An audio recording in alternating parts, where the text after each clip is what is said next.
Now please take up the citizenship back, go directly to section 6A. Now I'll just make my points. I'm focusing initially on 6A2. Please take up 6A2. First point. It's now common ground that there is no machinery for the purposes of evaluating, assessing, and determining the grant of citizenship under 6A2. No machinery. Now, notice, the legislature prescribes 4 criteria. Please take up 6A2. What would happen then is this, that suppose somebody is detected to be a foreigner. I'll come to that. Yes, suppose yes, he's detected or she is detected to be a prima facie a case of a foreigner. Yeah. Notice is issued to that person. Yeah. That person says that, look, I'm protected by the deeming conferment of citizenship by 6A2. The onus is on that person then to establish that these 4 conditions were satisfied by them. No, I am so they have to then establish that, look, we must also understand that we are dealing with people who came in before 1966. That's why Parliament made this classification. That's right. But if notice is given to a person that, look, you are claiming to be under 6A2, but you have never come before 66. You are feigning something which you are not. Yeah. That person must show first entry before 66 or entry by an ancestor, parent, grandparent. Yes. To entry from Assam, 3 ordinary. So let me answer that. You know. Let me answer that.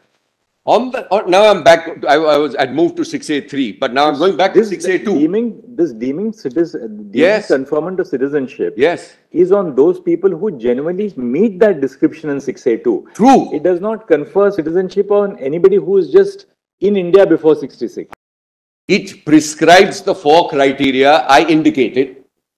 It then provides no machinery for determining any of the 4 criteria, which is the person from Indian origin? Has the person entered Assam before 1166?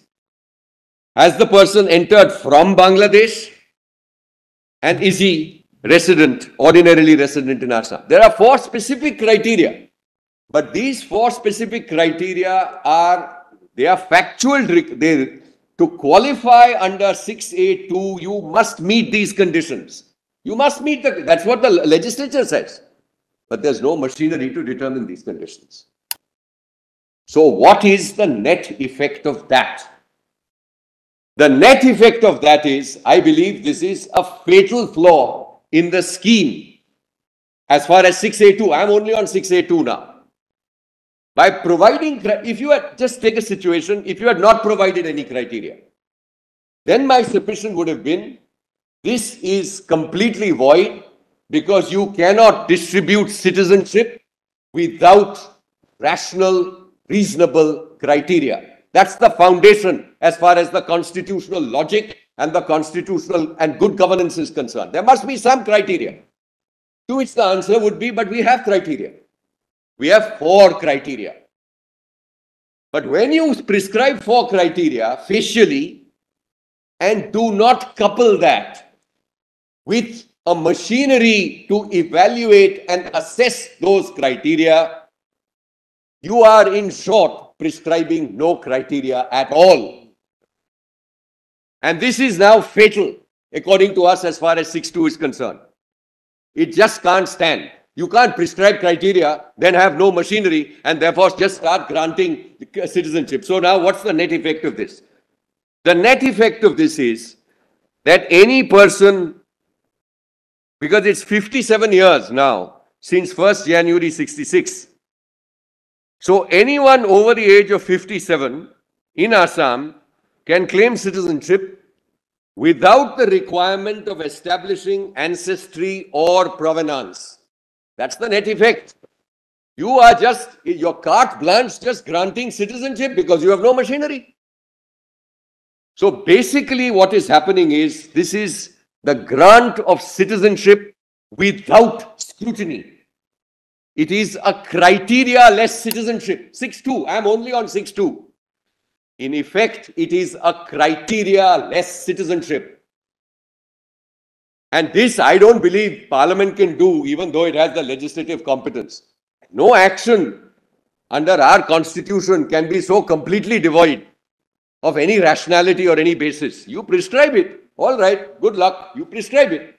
But then what's your machinery to determine these 4 points? That the person has entered Assam, come from Bangladesh, is of Indian origin, which is defined, and is ordinarily resident in Assam. Nothing at all for 1st January 66. So I would respectfully therefore submit that insofar as 6(2) is concerned, it ought to go. That's all. I can't say anything further. It ought to go.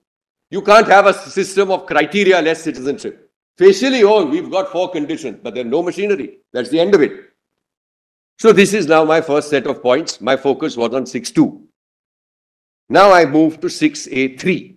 When the law provides for, I may be wrong, I'm just formulating it. Yeah, but let's see 6(a)(2). Yes. When the law provides for a deeming consequence, Yes, correct. that consequence operates without any adjudication or without application of mind to the facts of a particular case. Generally, but not here, that maybe. Law, the deeming consequence, what we call a deeming fiction for I would accept that. right? Now, when the consequence is called into question in an individual case, Yeah. on the ground that the conditions requisite for attaining that consequence are absent, your 4 conditions. The fact that, those 4 conditions were not satisfied or any of them was not satisfied, and therefore the person is not entitled to the benefit of the deeming consequence, is always up for adjudication. That's so not the suppose, for scheme. instance, somebody, I'll tell you, somebody now, a person prior to 66 applies for an Indian passport. Yeah. All right.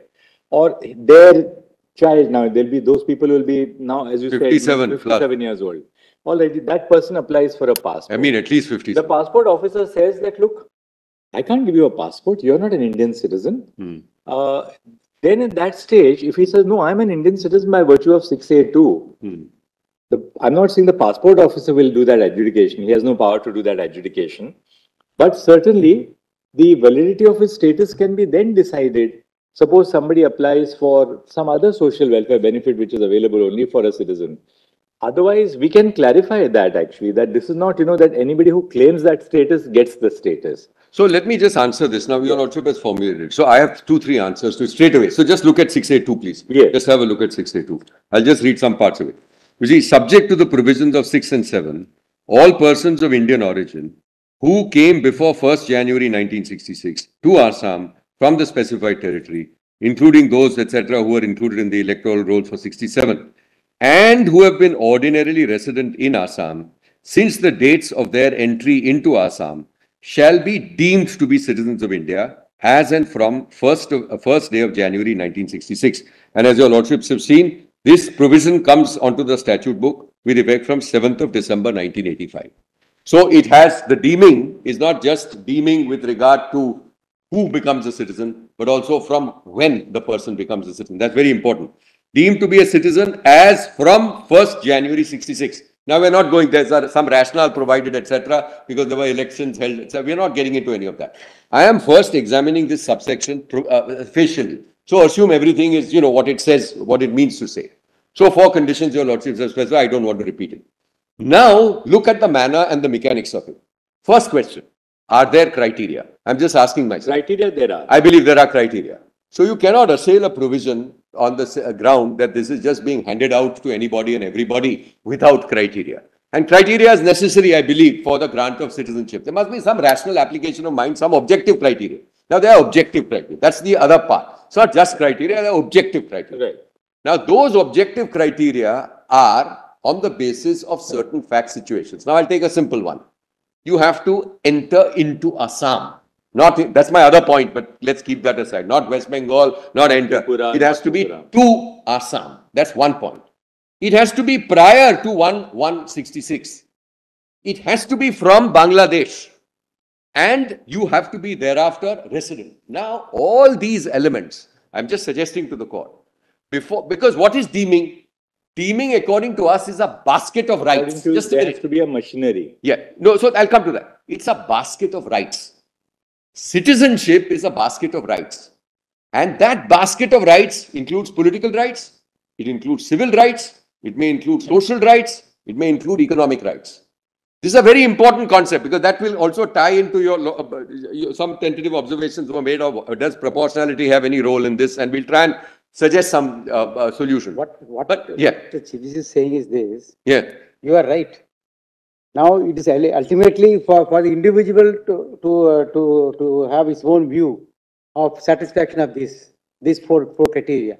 yeah. Now, There's also the merely state. because subsection 2 does not speak about it. Yeah. The question is, will that take away the power of the state government, Right, to go into that issue and satisfy itself whether A or B satisfy this? so may I answer that? Yes. I'll answer that straight away. Okay. My respectful submission is that and there'll be some guidance from some case law which I'll place presently. But once you specify criteria, you must, in the facts and circumstances of this case and having regard to the nature of this provision, have a machinery to determine those But see, criteria. a deeming fiction is provided by the Constitution itself in Article 7. The Constitution itself provides for a deeming grant of citizenship in Article 6. Yes. There is no machinery in Article 6. Of course, you can't challenge an original provision of the Constitution that it is violated of the. See, Article 6 also says, Right. so, notwithstanding, etc., Yeah. shall be deemed to be a citizen of India at the commencement of the Constitution. I accept that. So, even the Constitution. But that is the starting provision. Someone had to be a citizen of India. So there was a cut-off date which was prescribed and there were provisions which were made. That's very different according to us. But if somebody were to claim the benefit of Article 6 citizenship, then the question as to whether he or she satisfies. Should there be a contest? Right. That can be gone into. So may I answer that in this manner? I accept the provision. I accept the position that you may have certain circumstances, such as at the inception of the Constitution or at the starting of the Constitution, when you may not require to have a case-by-case determination insofar as individuals are concerned. However, the nature of 6A2, and I'm not putting it any higher than that, 6A2, by prescribing objective criteria, required, according to us, a machinery to ascertain those objective criteria in individual cases. It can't be just as a defense mechanism when someone wants to take action against you that it happens.